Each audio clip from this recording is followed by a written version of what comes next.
세계 증시는 빠르게, 우리 증시는 폭넓게 3분 증시입니다. 연합인포맥스 정윤교 기자와 함께하겠습니다. 안녕하십니까? 안녕하십니까? 예, 먼저 간밤 미국 증시 어떻게 마무리됐습니까? 네, 간밤 뉴욕 증시는 방향성을 잃고 혼조로 마감했습니다. 예. 여러 재료가 넘쳐난 가운데 뉴욕 증시는 등락 끝에 보합권에서 장을 끝냈습니다.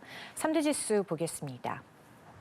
다우 지수는 전장 대비 0.25% 오르면서 장을 마쳤고요. S&P 500 지수는 전장보다 0.16% 상승했고 나스닥 지수는 전거래일보다 0.06% 빠지면서 거래를 끝냈습니다. 간밤 시장에서는 다양한 재료가 속출했는데요. 개장 초 투자자들을 놀라게 한 건 도널드 트럼프 대통령 당선인이 보편 관세 강행을 위해 국가 경제 비상사태를 선포할 수 있다는 소식이었습니다. 예. CNN은 트럼프 당선인이 1977년 제정된 국제경제 비상권한법을 근거로 국가 경제 비상사태를 선포하고 새 관세 정책을 도입하는 방안을 검토 중이라고 보도했고요.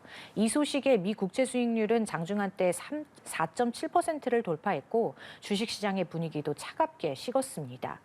간밤 공개된 12월 FOMC 정례회의 의사록도 올해 금리 인하 속도가 예상보다 더 느려질 수 있다는 점을 또다시 시사하면서 증시를 압박했습니다. 반면 시장 분위기를 개선시킨 재료들도 있었는데요. 민간 고용 데이터가 예상보다 부진하게 나오면서입니다. ADP 전미 고용보고서에 따르면 작년 12월 미국의 민간 고용은 12만 2천 명 늘어난 것으로 집계됐고요. 전달보다 증가폭이 둔화했고 시장 예상치도 밑돌았습니다. 또 연방준비제도 인사의 비둘기파적 발언도 시장을 지탱해줬습니다.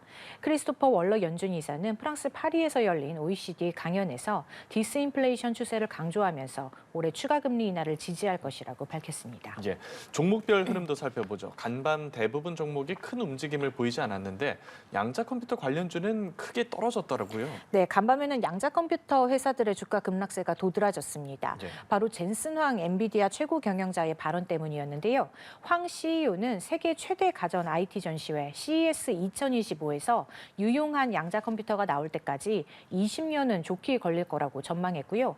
이 발언에 관련주 주가는 일제히 주저앉았습니다. 아이온큐 주가는 39% 급락하면서 장을 마쳤고요.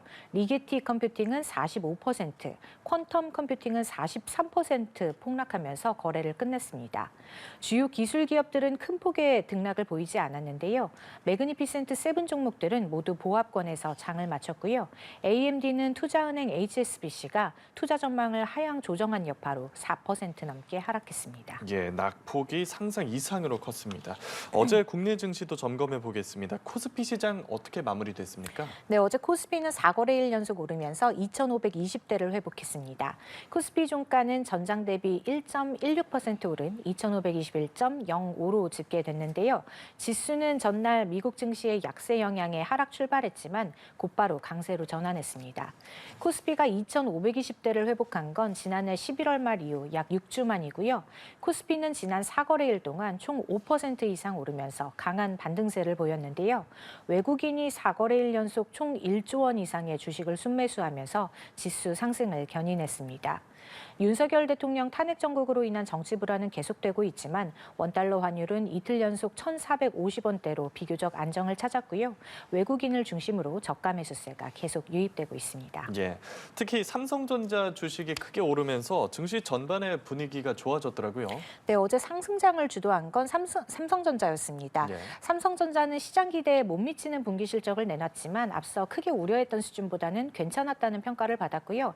삼성전자 주가는 3.4% 오른 57,300원으로 장을 마쳤습니다.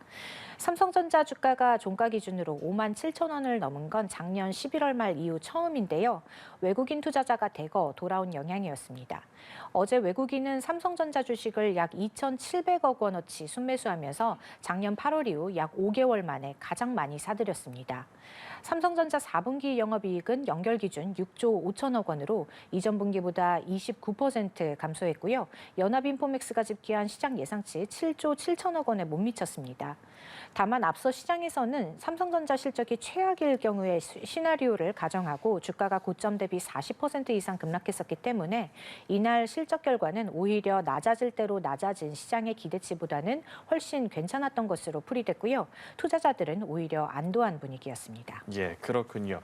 신세계 그룹주가 또 일제히 강세를 보였는데 이번에도 트럼프발 호재가 있었다고요? 네, 어제 신세계그룹주는 일제히 급등했는데요. 이번에도 정용진 회장과 도널드 트럼프 미국 대통령 당선인의 인연에 투자자들이 주목한 영향이었습니다. 정 회장은 트럼프 취임식과 당일 저녁에 열리는 무도회에 모두 참석할 계획인 것으로 전해졌는데요. 국내 재계 인사 중에 무도회에 참석하는 인물은 정 회장이 유일한 것으로 보이고요.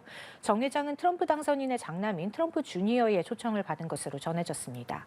어제 신세계그룹의 IT 계열사인 신세계 INC는 16% 넘게 치솟으면서 거래를 마쳤고요. 신세계푸드는 7.5% 급등했습니다.